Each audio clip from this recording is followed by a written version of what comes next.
Welcome aboard for another video. Thanks, Conductor Keith. Hello. Well, the purpose of today's video is for me to run this thing. Believe it or not, it's back by request.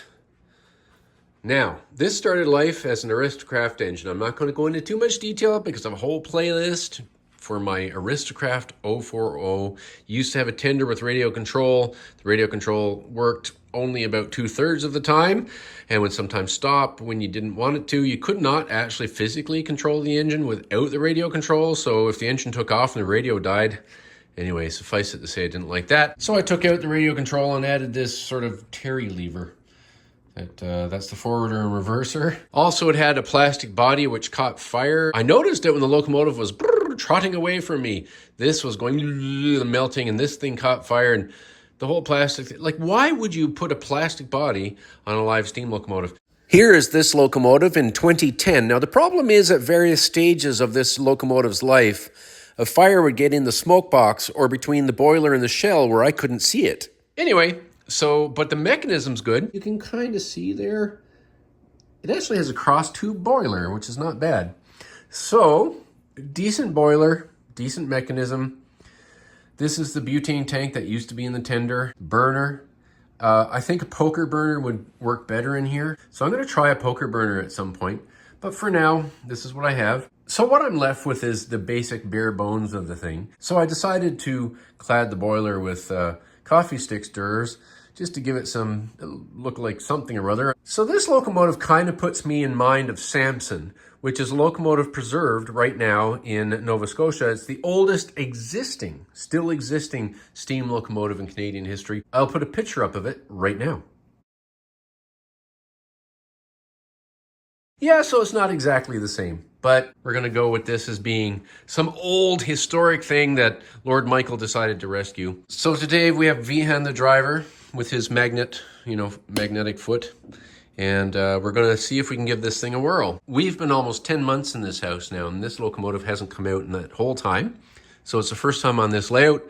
It's an Audi. As built, there is absolutely no way to get into the smoke box. But with the plastic outer thing gone, I've removed the screws that hold this plate on, added this, and now I can just, have access to the smoke box, which I like. And this is a homemade chuff pipe that my friend Steve in England made. I just put it in there and see what's going to happen. Conductor Keith, of course, is on board for the historic moment of running the vintage engine on this railway. Henry and Marge are here. They're just sitting beside the friary. And naturally, we have the friar, his dog, and his pony. Lord Michael's hanging out at the station with Dan. Rob and Everett have done a sterling job in getting the engine back together again. Tracy's still talking with the lost robot. Simon Gnome and his friend are just, hanging out waiting for the train to come. Felix and Jack are enjoying the boats. Lindsay and Allison are talking to Terry and Marie. Jessica and Amy are just having a chat at the station. Tim and Ambrose are still arguing over that expenditure.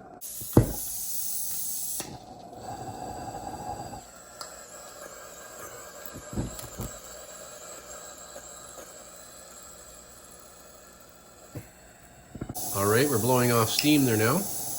But as you can see, flame came out from under there and burned the wood, as you can see. That's exactly what happened with the plastic cover, but I didn't notice it until the plastic was on fire. So there you go. I've just weathered the engine a little bit. Let's see how it goes. I'm going to move forward here so I can move back to pick up some rail cars. It has a really nice, positive safety valve. It snaps on and snaps off very positively. Okay, let's go. Let's see now. This one also is a real leaker. From the steam chest is so big that it's full of condensate. It gets so full of condensate immediately.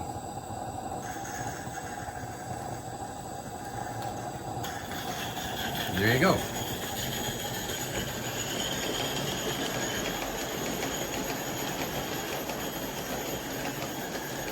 Now, what do you think of this old engine, Marge? Well, Henry, it has an appropriate chuff like every other steam engine. Yes, I know, Marge, but this one's kind of special. Oh, it is, Henry, I agree.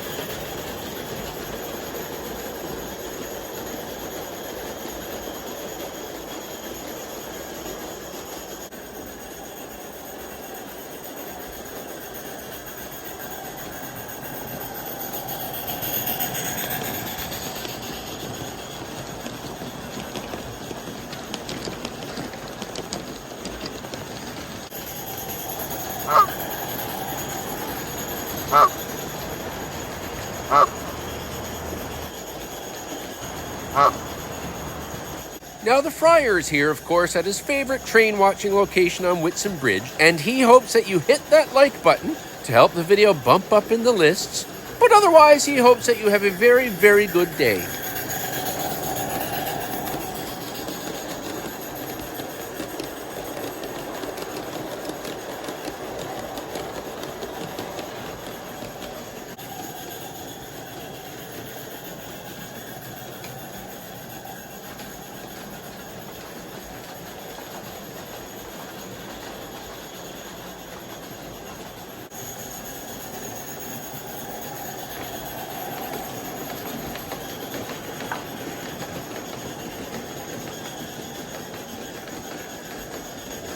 You can see where the cylinders don't seal very well.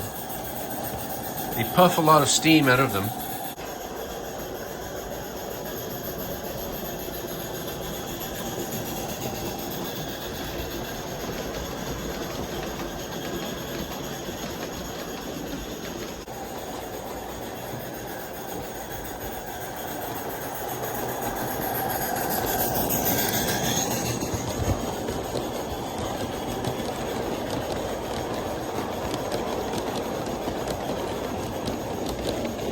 Just using my Goodall valve here to have another go. There's still plenty of fuel in the tank. So we've just lit for a second go around. One thing I like about the tank is that you actually have a sight glass in the tank. Dave's going for a ride as well on the foot plate. Let's see if he spills his tea. All right, so let's give that a whirl. Now, Dave, don't spill your tea, buddy. Now, of course, there's condensate in the cylinders from the last run, so it's going to work itself out.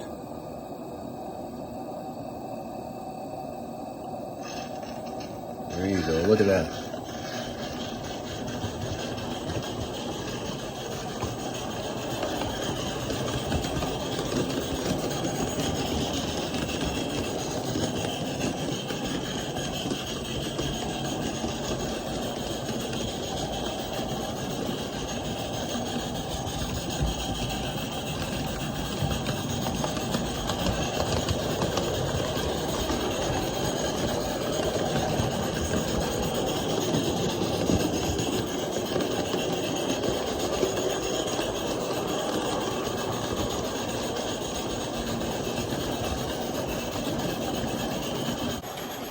I see we have Steve back aft with conductor Keith.